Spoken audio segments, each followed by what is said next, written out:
Hello everyone, मैं Anita. Good afternoon, नमस्ते। कैसे हैं आप सब? उम्मीद करती हूँ आप सारे ठीक होंगे।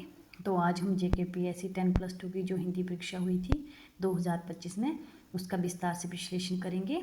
पिछली वीडियो में मैंने आपके सामने प्रश्न संख्या 1 से लेके प्रश्न संख्या 10 तक का विस्तार से विश्लेषण किया था। आज मैं प्रश्न संख्या 11 से शुरू करूँगी। तो उससे पहले मैं आपको बताना चाहूँगी कि जो मेरे पास टेक्स्ट बुकलेट सीरीज़ है वो B है। तो बिना टाइम वेस्ट किए हुए आओ आज हम शुरू करते हैं प्रश्न संख्या 11 से। तो प्रश्न संख्या 11 है, हंस पत्रिका के प्रथम संपादक कौन थे? तो हंस पत्रिका के प्रथम संपादक प्रेमचंद जी थे।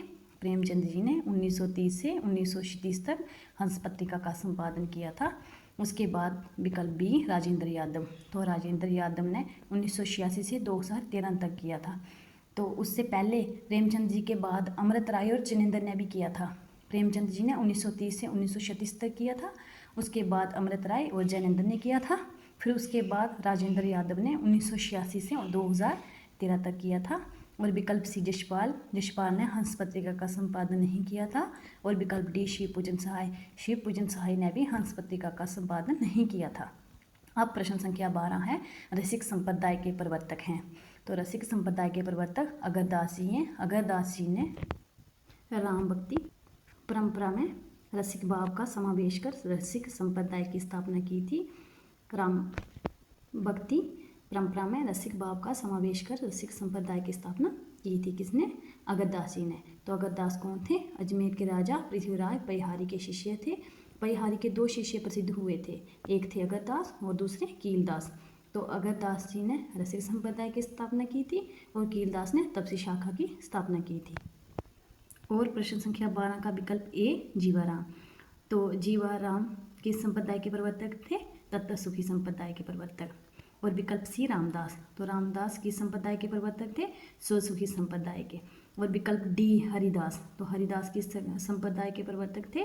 सही संप्रदाय के। अब हमारे सामने प्रश्न संख्या 13 है, विष्णु स्वामी किस संप्रदाय से संबंधित थे? तो विष्णु स्वामी विकल्प ए रुद्र संप्रदाय से संबंधित थे। और इसमें जो विकल्प बी है स्वसुखी संप्रदाय, तो मैंने आपको बताया स्वसुखी संप्रदाय किससे संबंधित है? रामदास से। और विकल्प सी सही संप्रदाय किससे? हरिदास से। और विकल्प डी तत्वसुखी। तो तत्वसुखी संप्रदाय के प्रवर्तक कौन थे? जीवाराम। अब हमारे सामने प्रश्न संख्या 12 है, संतन को कहाँ सीकरी सो काम है, किसने कहा? तो ये कहा था अश्चाप के वरिष्ठ कवि कुंभन दास ने कहा था, जो बल्लवाचार्य के शिष्य थे। जब अकबर ने कुंभन दास को फतेहपुर सीकरी बुलाया था, तो बादशाह अकबर ने कुंभन दास को अपने दरबार में बुलाया। इस आमंत्रण पर वह बड़े मन से पछतावे हुए सीकरी गए। लेकिन जब अकबर ने उन्हें कुछ गाने को कहा तो कुंभन दास ने ये पद सुनाया था, जिसका गहरा अर्थ है, संतों को सीकरी से क्या काम। इसका अर्थ है, संतों को फतेहपुर सीकरी से कोई काम नहीं है, क्योंकि वहाँ आने जाने में जुतियाँ घिस जाती हैं और भगवान का नाम भी भूल जाता है। और विकल्प ए सूरदास। तो सूरदास कौन थे? ये भी अश्चाप के कवि थे, बल्लवाचार्य के शिष्य थे। और इनका जन्म हुआ था 1478 में। और इनकी जो 3 रचनाएं या ग्रंथ उपलब्ध हैं वो हैं सूरसागर, सुरसारावली और साहित्य लहरी। अब विकल्प बी परमानंद दास। तो परमानंद दास कौन थे? ये भी अश्चाप के कवि थे और ये भी बल्लवाचार्य के शिष्य थे। इनकी प्रमुख रचनाएं दान लीला और रूपचरित। विकल्प डी कृष्णदास। तो कृष्णदास ये भी अश्चाप के कवि थे और बल्लवाचार्य के शिष्य थे। अब प्रश्न संख्या 15 है, पौरुषीय रामायण की रचना किसने की? तो पौरुषीय रामायण की रचना किसने की थी? विकल्प बी नरहरिदास ने। पौरुषीय रामायण नरहरिकृत चतुर्विंशति अवतारचरित नामक विशाल ग्रंथ का एक क्या है? अंश है। अब विकल्प ए जो है इसमें माधवदास।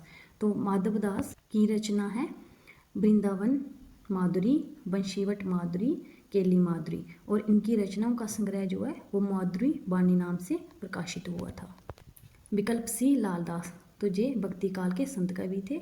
इनका जन्म 1540 ईस्वी में हुआ था। और ध्रुवदास ये राधा वल्लभ संप्रदाय से संबंधित थे।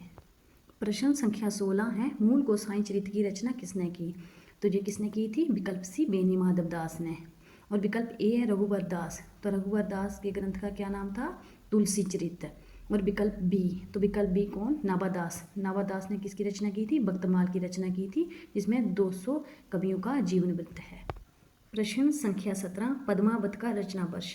तो पद्मावत का रचना वर्ष है विकल्प बी 1540। पद्मावत एक सूफी काव्य है और इस मलिक मोहम्मद जायसी ने इसको लिखा है दोहा चौपाई में, मतलब अवधी भाषा में। शुक्ल ने पद्मावत को विप्लव प्रधान श्रृंगार कहा है और विजय देव नारायण ने पद्मावत को अपने डंके के लिए ट्रेजेडी कहा है और इसका रचना वर्ष 1540 है। मलिक मोहम्मद जायसी द्वारा रचित है अवधी भाषा में और छंद दोहा चौपाई। प्रश्न संख्या 18 है, रस रत्न किसकी रचना है। तो रस रत्न किसकी रचना है, विकल्प बी पुष्कर कवि की। तो इसका रचना वर्ष क्या है, 1618। जे भी अवधी भाषा में है और प्रयुक्त छंद दोहा चौपाई है और जे भी एक सूफी काव्य है। और इसमें विकल्प ए जो है जान कवि। तो जान कवि प्रथम हिंदी कवि हैं जिन्होंने फारसी के लैला मजनू आख्यान को लेकर लैला मजनू काव्य की रचना की है। जान कवि ने सर्वाधिक प्रेमाख्यान काव्यों की रचना की है। इनके कितने प्रेमाख्यान काव्य हैं, 29। और इनकी भाषा राजस्थानी प्रभावित ब्रज भाषा है। अब विकल्प सी जटमल।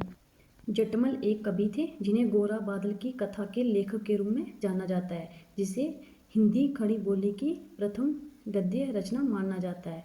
तो ये गोरा बादल की कथा किस पर आधारित है, ये रचना अलाउद्दीन खिलजी द्वारा चित्तौड़गढ़ पर किए गए युद्ध पर आधारित है, जिसमें रानी पद्मावती के सम्मान की रक्षा के लिए गोरा और बादल के वीरतापूर्ण कार्यों का वर्णन है। तो जटमल ने इसकी रचना कब की थी, 1623 ईस्वी में इस कथा की रचना की थी। तो जटमल कवि के बारे में मैं आपको बता रही हूँ कि गोरा बादल की कथा जो है वो जटमल कवि की है। ये भी एक सूफी कवि हैं और इसकी भाषा खड़ी बोली है और ये गद्य की प्रथम रचना मानी जाती है। विकल्प डी आलम।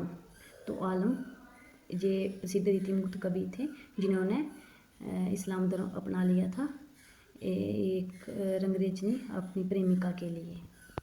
अब प्रश्न संख्या 19 है, निम्नलिखित में से कौन सुमेलित नहीं है, सही नहीं है।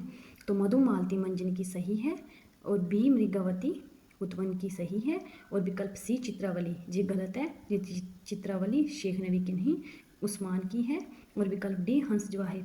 तो हंस जवाहिर की ठीक है कासिम शाह और इसमें विकल्प सी जो है वो सुमेलित नहीं है।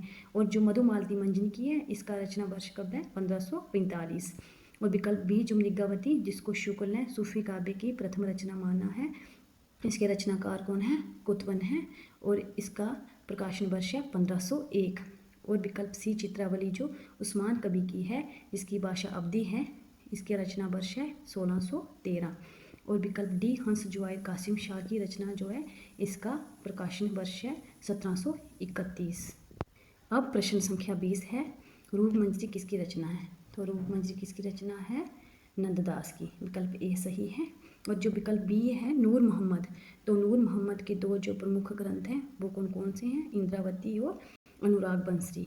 और इंद्रावती का प्रकाशन वर्ष है 1744 और अनुराग बंसरी का प्रकाशन वर्ष है 1764।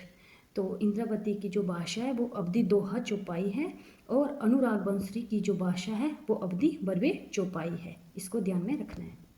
और विकल्प सी अगरदास। तो अगरदास के बारे में मैंने आपको पहले ही बताया, इनको हम अगर अली के नाम से भी जानते हैं और जय रसिक संप्रदाय के प्रवर्तक हैं। और विकल्प प्रश्न संख्या 20 का डी ईश्वर दास। तो ईश्वर दास जो हैं इनकी रचना का नाम है सत्यवती कथा। जे भी एक सूफी काव्य है और इसकी भाषा अवधी भाषा है और इसको हजारी प्रसाद द्विवेदी ने प्रथम सूफी काव्य माना है।